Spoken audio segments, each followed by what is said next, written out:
மொழி தமிழ் 50 காப்பியங்கள் இருக்கு. அதில் ஒரு கதையை தான் நான் உங்களுக்கு சொல்ல போகிறேன். அதுக்கு பேர் தான் மணிமேகலை. ஒரு ஊரில் வந்து ஒரு கோவலன்னு ஒருத்தர் இருக்கார். அவர் அங்கே வந்து என்ன வேலைன்னா அங்கே எப்பயுமே கடலில் கிடைக்கிற முத்தை தான் வச்சு வியாபாரம் பண்ணுவாங்க. அப்புறமா என்ன பண்ணுறாங்க, கோவலனுக்கு ஒரு சின்ன வயசுலேயும் கல்யாணம் பண்ணி வச்சுருவாங்க. அது வந்து கண்ணழின்னு ஒரு பேர். அப்புறம் அவங்க 2 பேரும் நல்லா வாழ்ந்துட்டு இருக்கப்ப அந்த கோவலனுக்கு வேற ஒரு பொண்ணு மேலே நல்லா கொஞ்சம் அன்பு இருந்துச்சு. அதனால அவங்க மனைவி விட்டு கோவலன் கொஞ்சம் தெரிஞ்சிருக்காரு. ஆனால் கொஞ்ச நாள்லேயும் கோவலனுக்கும் அவங்களுக்கும் ஒரு கொஞ்சம் சண்டை வந்துச்சு. ஆனால் கோவலன் வந்து அவங்களோட மனைவிக்கிட்டேயும் திரும்பி வந்துடுறாரு.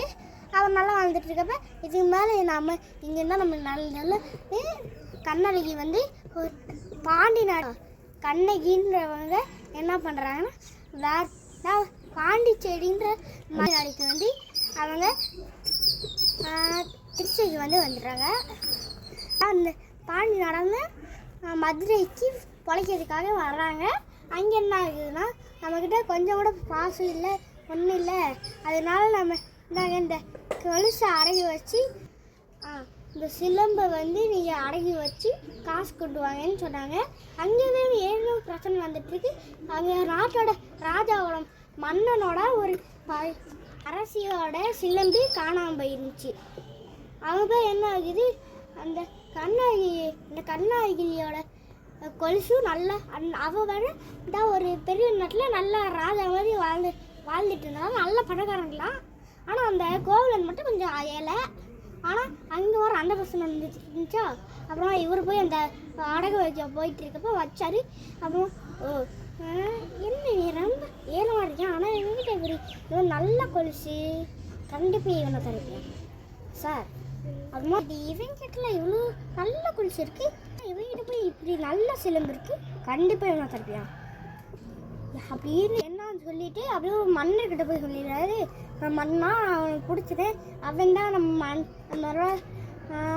அவங்களோட மனைவியோட கொலுசை திருடி இருக்கான், பார்க்கறதுக்கு நல்லா ஏலமாத்தான் இருக்கேன், நல்லாவே வரும். ஆனால் அவங்ககிட்ட எப்படி மன்னரே அவங்ககிட்ட இவ்வளோ பெரிய நல்ல கொலுசு வரும், இவன் நல்லா சிலம்பு, அதனால சொல்லிட்டு எவன்டா அவன் கொஞ்சம் கூட விசாரிக்கவே இல்லாமல் அப்படியே அவனுக்கு மரண தண்டனை குடிக்கணும்னு என்ன பண்ணிட்டாங்க, அவளோட கழுத்தை வெட்டி போட்டாங்க. அப்புறம் என்ன ஆகுது, கொஞ்ச நாள்லேயும் ஒரு பாட்டி இருக்காங்க. அந்த பாட்டி என்ன சொல்கிறாங்க, இங்கே பாருமா கண்ணழகி இங்கே பாரு, இந்த கோவலன் வந்து இந்த மாதிரி தப்பு பண்ணனால அவனை எனக்கு பிடிச்சி இந்த மாதிரி மரண தண்டனை கொடுத்துட்றாங்கன்னு கேட்டோன்னு அப்போ கண்ணழகி ஒரே அவங்க ரொம்ப அழுதுகிட்டே இருக்காங்க. இதுக்கு மேலே இவங்கக்கிட்ட நம்ம இருக்க முடியாதுன்னு நல்லா மன்னரை விசாரிக்க போயிட்டாங்க. நீங்கள் கொஞ்சம் கூட உங்களுக்கு குறைச்ச இல்லை, நீ தேரா மண்ணா, நீ உங்களுக்கு கொஞ்சம் கூட அறிவில்லை, உங்களோட சாட்சியில் ஒரு சாட்சியா நீங்கள் கொஞ்சம் கூட நல்ல சாட்சியாக பண்ணல, அவர் எந்த ஒரு தப்புமே பண்ணல, நான் ஒரு பெரிய ராஜகுடும்பம் மாதிரி இருந்து அங்கே வரேன், அது என்னோட கஷ்டம், நீங்கள் எல்லாருமே முத்தத்தை யூஸ் பண்ணுறீங்க, நாங்களாம் மாணிக்கத்தை தான் யூஸ் பண்ணுறோன்னு சொல்லி நல்லா வஞ்சி விட்டாங்க. நீங்கள் உங்கள் காலில் போட்டு வரையும். அப்புறமா அவங்க என்ன சொல்கிறாங்க, என்கிட்ட இருக்குது உங்ககிட்ட இருக்கிறதையும் கொண்டு வாங்க, கண்டிப்பாக என்கிட்ட இருக்கல மாணிக்கம் தான் இருக்கும், உங்ககிட்ட இருக்கல சிலம்பு தான் இருக்கும் சொல்லிட்டாங்க. அவங்க வந்து நீங்கள் எங்களுக்கு வேணும்னா நீங்கள் என்னோட கொண்டு வாங்க, என்னோட கண்டிப்பாக முத்து தான், என்னோட கண்டிப்பாக மாணிக்கம் தான் இருக்கும், இங்கே முத்து இருக்கிற எடுத்துகிட்டு வந்து உடச்சி பார்த்தா முத்து தான் இருந்துச்சு இருக்குன்னு சொன்னாங்க. அப்புறம் ஏதாவது வந்து உடச்சி பார்க்கணும் மாணிக்கம் தான் இருக்குது.